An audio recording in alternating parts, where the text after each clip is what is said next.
I went to the doctor's, and the second I went to the doctor's office, he looked at me, he looked at my foot, and he said, I think you have a stress fracture. And there were 2 doctors there, my coach and me, and they said, for the rest of your life, you will suffer the consequences. If you run on this thing and it gets even a little bit worse, you're gonna have to live with that. The director of this series had asked ChatGPT whether or not I should attend the meet.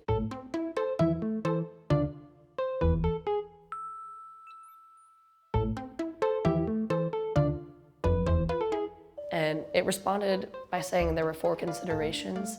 Unfortunately, it looked a lot like the analysis I did when I was doing my decision to go. The first sentence of the response said, I'm sorry to hear about your injury. And that sentence, I'm sorry, there is no I, it's not an I. And also, even if there were, it's not sorry, they don't have feelings, it's a machine. But the algorithm is so effective that it understands the nature of the subject that the person who's asking it about is emotional and involves a loss, it involves pain. And so of course, the level of iterative learning in the machine learning algorithm knows that it's that kind of situation. So it responds with a placation. It placates you, I'm sorry. It's good, it's effective, and it made me feel better, and it made me annoyed that I felt better, because we're emotional people, we're easily manipulated by something that doesn't have emotions, which is kind of funny if you think about it. In this episode of our film series on artificial intelligence, we're going to shift our focus to, in this case, the social emotional implications of AI algorithms. We're going to ask a really fundamental question, and that is, are we in control of AI and the algorithms that drive it, or are they controlling us? We're going to start in a very unlikely place to begin the conversation.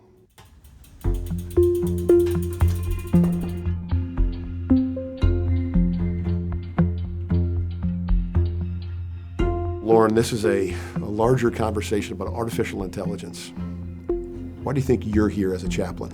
The issue of artificial intelligence, just intelligence in general, is something that you could say belongs in a sacred space. You know, as a religious person, there's a lot to be said about people's identity, you know, what it means to be human, what it means to be social creatures, what it means to be in relationship to other people, to be intimate, you know, intimacy, and algorithms and AI affect all of those realms. So Lauren, this is a series examining the promise and perils of artificial intelligence here at the Naval Academy and for graduates of the Naval Academy when they get out there to the fleet and operating forces, the Marine Corps. One of the things that you bring to the table as a chaplain is access to the MIDS.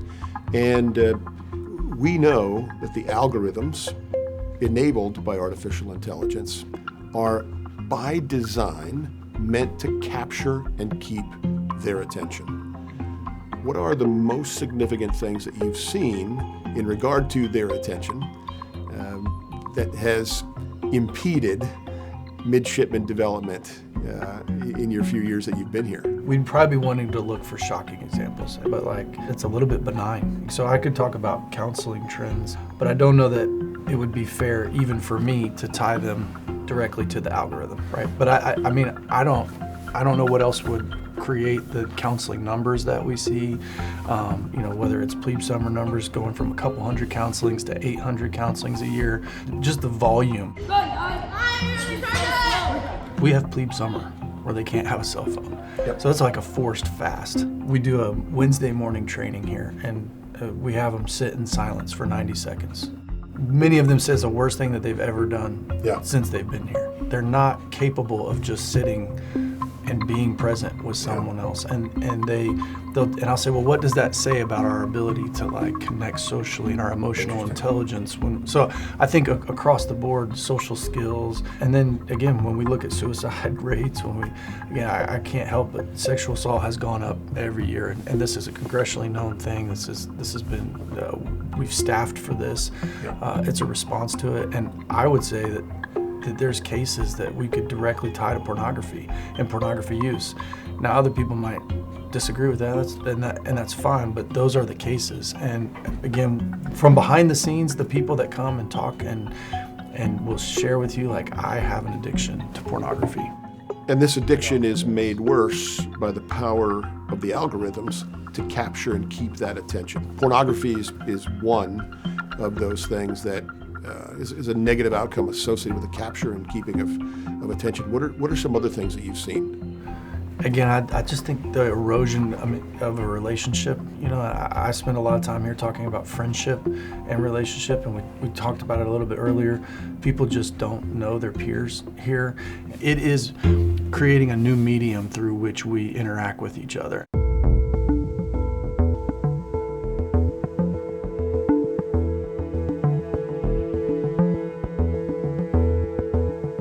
Dr. Thomas and I had the conversation already, and it was kind of like, if you've ever seen Social Dilemma.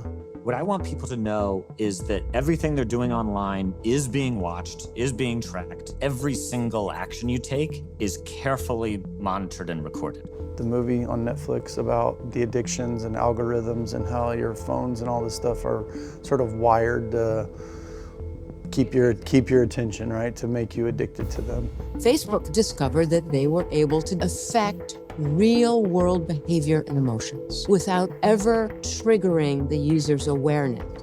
They are completely clueless. So we were just sort of been having this conversation about social media to try to talk to all of you about what wisdom advice would you give, like, to a plebe while you were here. What would you tell a plebe? Plebe year, definitely, I had downloaded Yodel, which was not very good for my mental health by the end of the time because it was so negative.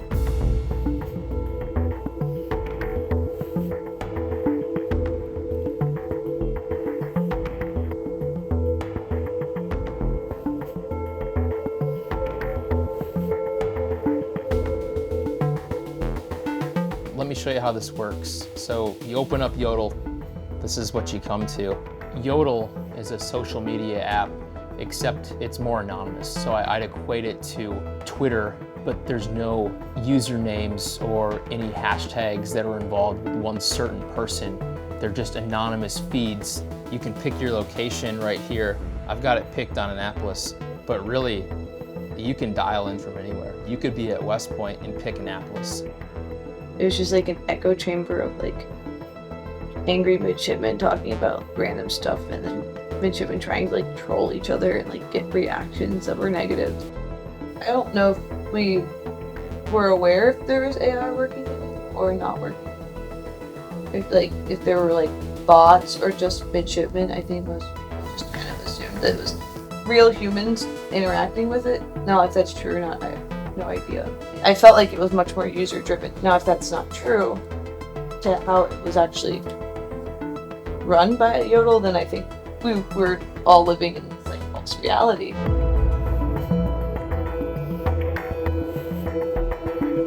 I think I'm addicted to my phone because, to me, personally, I hate the feeling of being alone. I think maybe growing up in the social era has kind of formed that, but whenever I'm sitting there and nobody's around me, I'm gonna want to connect with somebody and talk to somebody, and if there's no one around me, then I feel you're craving to have someone there, I guess. Yeah, I guess I never really thought of the AI perspective and how it comes into play, because you don't think about that when you're watching YouTube, or when you just think of it as TV, like we've had for a long time.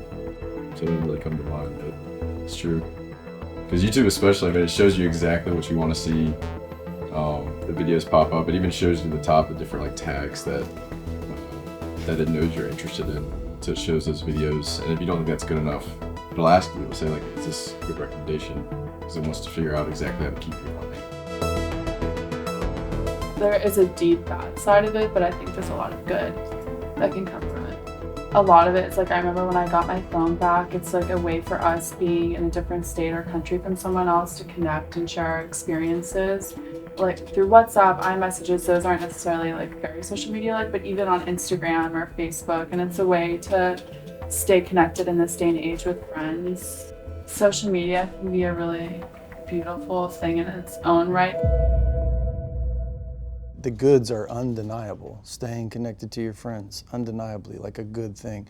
Health and fitness. I mean, you think about the fitness tracking apps and being healthier people and living longer and how many steps did you take? Like all of that is inherently good. Yeah, but there's also like this point where it's like, when is it driving you and when are you driving it?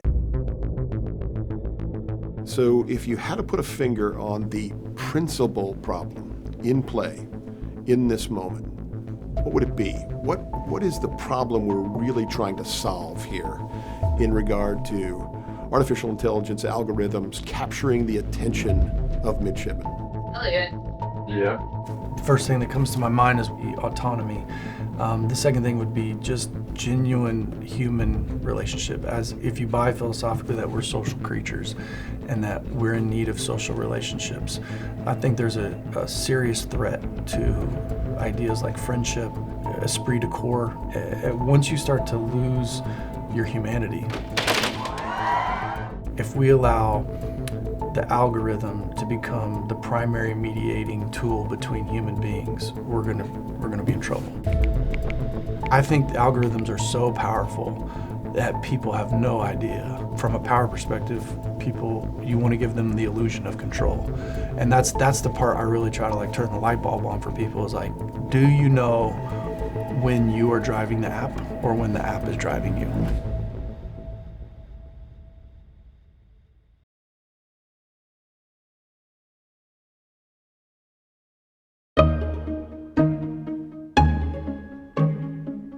What are some other things that you've seen?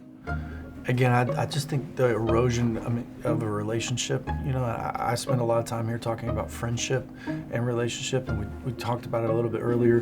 People just don't know their peers here. That's a really big challenge for the Naval Academy, not knowing your peers. Any high-performing team is made so by the relationships that are built by the members of the team. And we're very deliberate at the Naval Academy to build appropriate bonds of loyalty, of shared hardship, shared responsibility. If you take that dynamic out, you're taking out really a foundational aspect to this institution. It's relied on that sense of classmate loyalty for decades, in fact, centuries. Now think of what he just said as a canary in the coal mine. It's a warning to everybody that attention is being distributed in such a way away from the primary purpose of the Naval Academy. It was just like an echo chamber of like angry midshipmen talking about random stuff, and then midshipmen trying to like troll each other and like get reactions that were negative. I don't know if we were aware if there was AI working with it or not working. If there were like bots or just midshipmen, I think most people just kind of assumed that it was real humans interacting with it. Now, if that's true or not, I have no idea. I felt like it was much more user-driven. Now, if that's not true, to how it was actually run by Yodel, then I think we were all living in this like false reality. Living in a false reality. It's interesting that this is being filmed during plebe summer. Plebe summer is the process by which we introduce them to the culture of not only the Naval Academy, but the Navy and Marine Corps. So it's a really important time, and it's for that reason that we take away their phones. We need their absolute, complete attention for this acculturation process to work. You could think of plebe summer as well as creating a shared reality. They all come in as individuals, but they finish the process as a team. There's a great deal of classmate loyalty around here. That classmate loyalty is built the hard way. It's built by shared experiences, shared hardships during plebe summer. That's the only way you can create a culture in this setting, or I would argue in any setting involving high-performing teams. The challenge with a false reality created by social media or just their phones generally, when they atomize their attention, they become individuals again, The real danger in that is they break contact with the culture that we're trying to get them accustomed to. So we have a huge advantage at the conclusion of plebe summer. We don't want to lose that advantage over the period of 4 years. And this is one of the great perils of AI in this regard, that it's going to atomize the attention of midshipmen and therefore work against what it is that we're trying to do in creating a sense of team, a sense of organizational identity, a sense of pride and purpose. So the example we're digging into here, of course, is the Naval Academy. The purpose of this film series is the Naval Academy. But this has implications, and very powerful implications, for organizations, institutions, cultures throughout the United States. This atomization of our attention can't be healthy for teams, organizations, or society writ large. From a power perspective, people, you want to give them the illusion of control. And that's the part I really try to turn the light bulb on for people, is do you know when you are driving the app or when the app is driving you? That statement gets at the very heart of the purpose of the Naval Academy. It's about moral, mental, physical development here. That's the mission of the Naval Academy. To outsource a sense of agency, to outsource the purpose to some altered digital reality is extremely dangerous. What we're trying to imbue in midshipmen, in our purpose, in terms of building ethical leaders of character to serve the nation, we need them to develop a sense of agency. And what that effectively means is they need to believe they're in control of their destiny and the destiny of their teams that they will lead at some point. If you take away that sense of agency, if you outsource that to an algorithm or anything else for that matter, you undermine the function of the leader and therefore the team. Now again, this is ethical leadership development, and the same thing applies in ethics. We refer to this as moral agency, and that's the ability to independently determine the difference between right and wrong. We spend a lot of time here developing moral agents, individuals who make decisions about right and wrong, that those decisions are aligned with the oath they take to the Constitution and the needs of the Navy, Marine Corps, and nation. Anything that gets in the way of that, anything that distracts them from that, anything that draws them away from that is profoundly dangerous to the mission and purpose of the United States Naval Academy. We need to keep in mind that the AI algorithms that we're talking about are only going to get better from here. It's the absolute responsibility of leaders to keep all of that in mind as we go forward.